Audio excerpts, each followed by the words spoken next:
vítáme celou dětskou konferenci.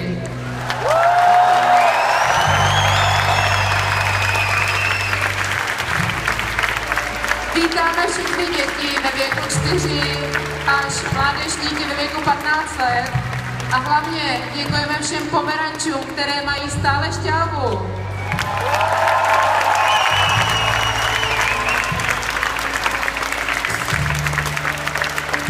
Jak vidíte, změnila se nám i kapela, takže tady to je kapela dětské konference.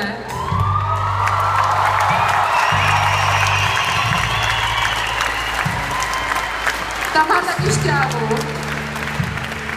A teď bych ráda předala slovo moderátorům, protože dětská konference má samozřejmě i vlastní moderátory. A to sice Dominik a Stíša.